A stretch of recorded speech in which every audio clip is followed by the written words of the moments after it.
Welcome to today's Tea Time audio story. It's time to slow down, take a deep breath, and enjoy a moment just for you. As you sip your favorite tea, let your mind drift into the world of stories, where imagination comes alive and anything is possible. Listening to audio stories isn't just entertaining, it's also a wonderful way to relax, spark creativity, and improve your English in a natural and enjoyable way. Stories have the power to transport us to far-off places, introduce us to new characters, and remind us of life's little lessons. So whether you're here to unwind, learn something new, or simply enjoy a quiet escape, this is your time. Get comfortable, let your worries melt away, and allow today's story to take you on a journey. Let the magic begin.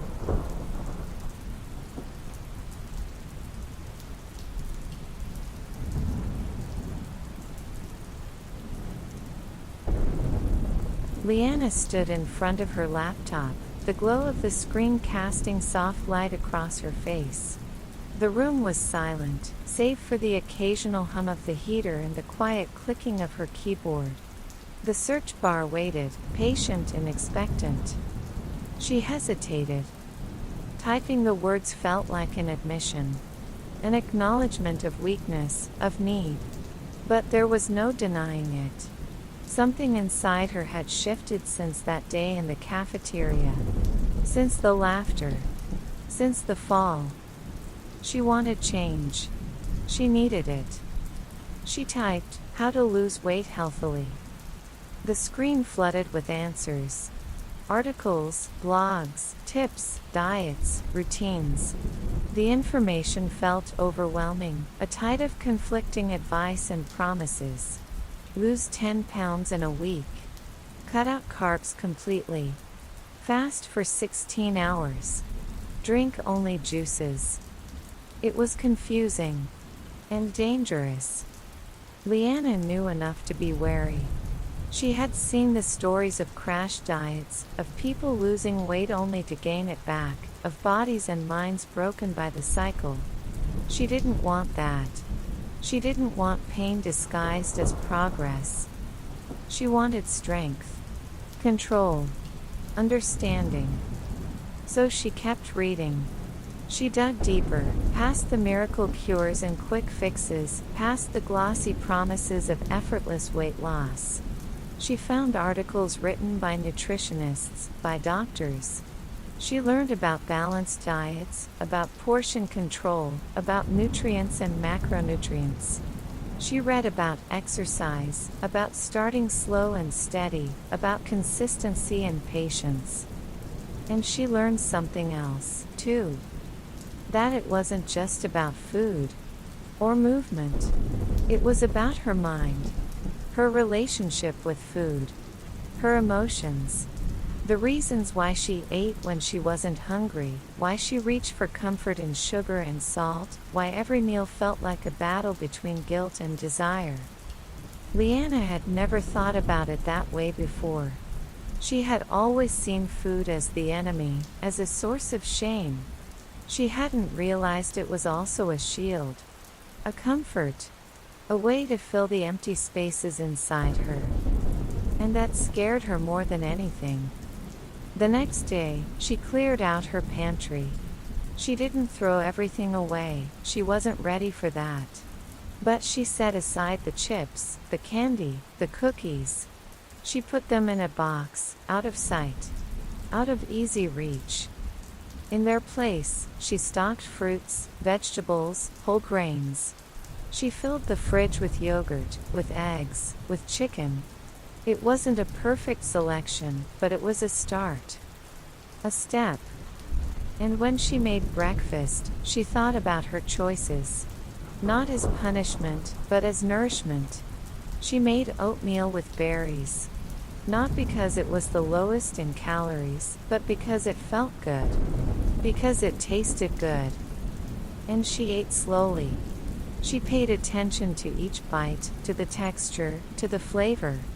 She tried to listen to her body, to notice when it felt full, when it was satisfied. It was harder than she thought it would be. Because the urge to eat fast, to eat everything, was strong. Years of habit, of eating in secret, of hiding her hunger, didn't disappear overnight. But she fought it. Bit by bit. Step by step. She started walking more. Longer routes, faster paces. She added stretches to her morning routine. Simple things. Small things. But they felt good. They felt like progress. And every night, she wrote in her journal. Not just numbers, though they were there. But feelings, too. Thoughts. Reflections. Why did she reach for a snack when she wasn't hungry? Why did she feel guilty after eating something sweet? What was she trying to fill? What was she trying to escape? It wasn't easy. It hurt, sometimes. To write the truth. To face it. But it also helped. It made her feel like she was doing more than just moving through the motions. Like she was understanding herself, layer by layer. And some nights, that understanding felt heavier than hunger. Her mother noticed, though she didn't say much. Not at first. She watched from the kitchen doorway as Leanna measured her portions, as she carefully prepared her meals. "You're taking good care of yourself," she said one evening, her voice soft. Leanna hesitated, then nodded. "I'm trying." Her mother stepped closer, her brow furrowed. "Just promise me one thing. That you're being kind to yourself. That you're doing this for the right reasons." Leanna swallowed, her throat tight. She wanted to say the right thing. She wanted to tell her mother what she wanted to hear. But the truth was still forming inside her. "I'm doing it for me," she said, and though it wasn't the whole truth, it wasn't a lie either. Because she was trying. Trying to make it about more than just size. About more than just shame. She made mistakes. There were days she ate too much, days when the cravings won. Nights when she cried into her pillow because it felt like she had failed. But she got back up. She walked the next morning. She made better choices the next meal. Because it wasn't about perfection. It was about persistence. And little by little, she felt the change. Not in her body, though that was happening too. But in her mind. In the way she thought about food. In the way she forgave herself for mistakes. In the way she didn't let one bad day erase the good ones. She wasn't just learning how to eat.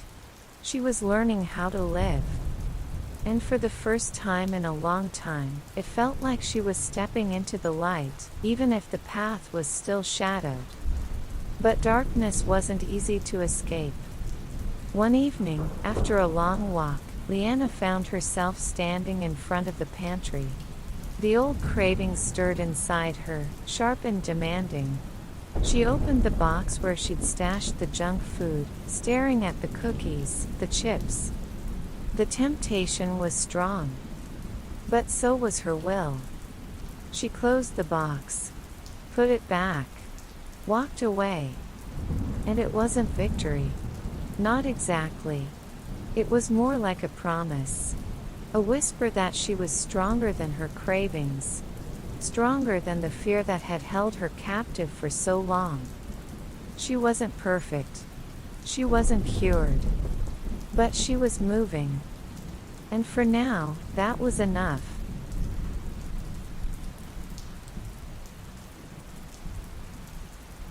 Thank you for joining today's Tea Time story.